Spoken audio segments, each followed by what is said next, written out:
Hello to all the viewers tuned in out there. This program is being brought to you by the Watchmen of the Most High and His Son Jesus Christ. My name is Kazakia. The brother to my left is Arya. He'll be doing the reading, and today we're going to talk to you about the topic of why color is important in the Bible. Okay? And I'm going to bring out historical proof, scriptural proof, proving that color is evident all throughout the scriptures. And when I say color, I mean the color of Adam, important historical figures of the scriptures, Jesus Christ, the Most High, Moses. Their color is evident and is written in the scriptures. Okay? And get a pen, get a paper, write these scriptures down. Okay, so now, first I'm going to just read a little paragraph to you, typed up, proving from history why color is important. Better y'all let the brother read it. Now the scriptures say to prove all things. So we're going to prove from scriptures and from history why color is important. Read, brother. Why color is important in the Bible. 1 Thessalonians 5:21. Prove all things. Okay. Historical proof of the importance of color.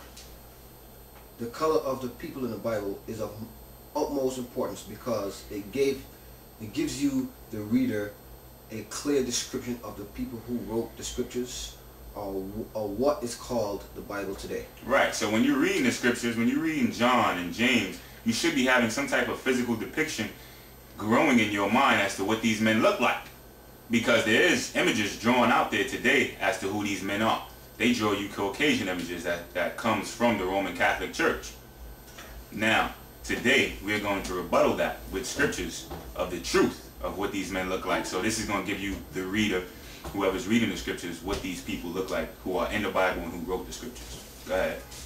Also, by understanding about the geographic location in the Bible, one can understand about people residing in those different regions and where they migrated down through times, and how that leads up to today. Right. So when you go back in the past and you see the Egyptians, as opposed to today where you see many Caucasian and white people in Egypt, now when you go back in history and you see, even if you go in Egypt today, you see the tombs and the pyramids, that they are dark-skinned people who were living in Egypt. And then when you go to the scriptures, it says that Moses passed for Pharaoh's grandson from the book of Exodus. So now that would make Moses a dark-skinned man just as well. Okay, so now by understanding the geographical locations like Egypt, like Israel, we can now see what these people look like back in time. Because if you go watch Passion of Christ, they'll show you that those people were white, or so-called white. But that's not the case. Okay, read on. Also, by examining the color of the people spoken of in the Holy Scriptures, you will subsequently understand, aware of how the major Roman Catholic Church used repainted, whitewashed religious pictures called icons. Right, whitewash. A lot of whitewashing went down from the Roman Catholic Church. Come on. These images are painted by some of the most famous Italian Renaissance painters, such as Leonardo da Vinci, Michelangelo, and other classical Italian arts schools during the 15th and 16th century. Right. The Leonardo da Vinci, the Sistine Chapel, and St. Peter's Church. A lot of these churches in the Vatican City over in Rome, they hold many of these images, these whitewashed images. And they have a lot of the true color icons from Jesus Christ and of the Most High, the true color, you know.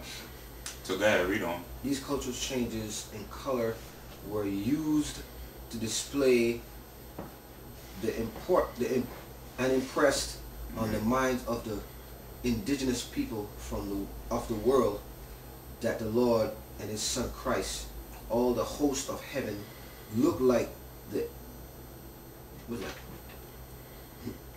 conquering Spaniards. Conquering Spaniards, Italians, Dutch, and Portuguese, who also were in the cohorts with the Roman Catholic, Judaist priests, Jesuit priests that sailed along with them. Right. So what he was reading for you, he was going into what we hear about Christopher Columbus in 1492 and other Spanish conquistadors like Hernando Cortez, Francisco de Pizarro, these men all brought along Roman Catholic Jesuit priests. The word Jesuit means crafty. It means, or it comes from the word crafty, but the word means Society of Jesus. And these were highly trained scholars of the Roman Catholic Church. But their purpose, their main purpose, was to go around the world with these conquistadors and these sailors like Christopher Columbus, and to now impress Christianity on the people, force Christianity upon their prey, who they conquered, like the Native American Indians, who was the tribe of Gad in the scriptures. Okay, go ahead. So by gaining a well-rounded understanding of color alone, one can easily realize how this was used to suppress, brainwash, and the mindset of people all over the world. Read on. By understanding color and receiving the proper visual image concerning the people in the scriptures, one can take pride in who you are in the Bible and your position with the Lord, and how you can attempt to change your condition in the upcoming kingdom of the Lord. Okay, so the synopsis of that paragraph of why color is important in the scriptures is because of the visual image that it gives you, because of the understanding that it brings out concerning history and geography and what went down in the past, and third of all, because now it's uplifting and everything as far as your pride. It's uplifting to you to now know your estate, what your potential estate can be in the coming kingdom of the Most High. All of that is involved with color when it comes to the scriptures. Okay, so now we're gonna go into the words of the Lord. Nah, we're gonna go into the words of the Lord, and we're gonna show y'all some scriptures, some basic foundation scriptures of why color is important. So get me John 8:32 and John 3:3. We're gonna start off with those.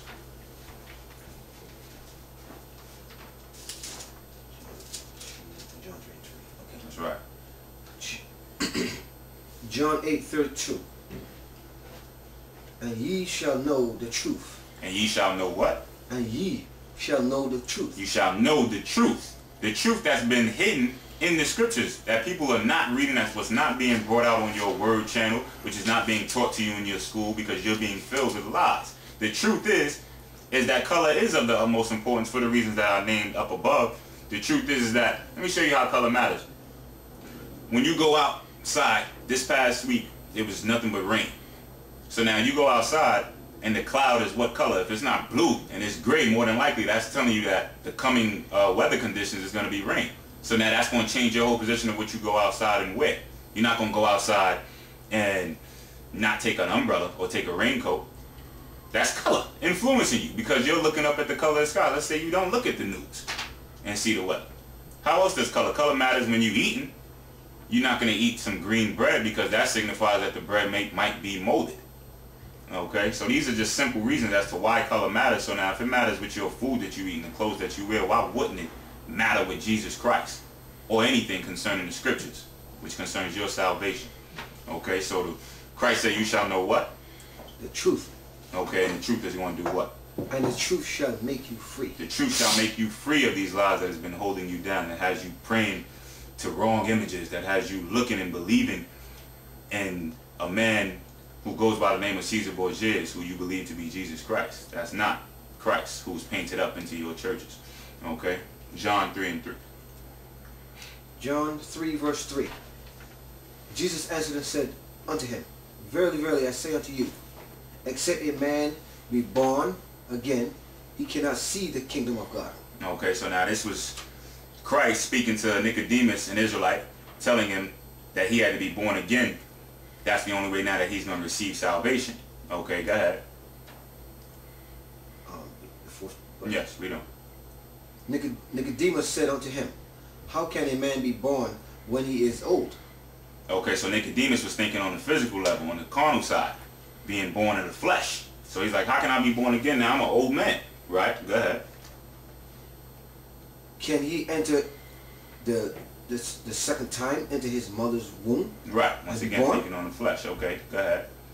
Verily, verily, I say unto thee, except a man be born of water and of the Spirit, he cannot enter into the kingdom of God. So we have to be born of the water and of the Spirit. So now the first thing that's probably going to click into your mind when you read water is physical water, being baptized. how many of us was, when we grew up in church, that's what they taught us we had to be. But that's not the water Christ is dealing with.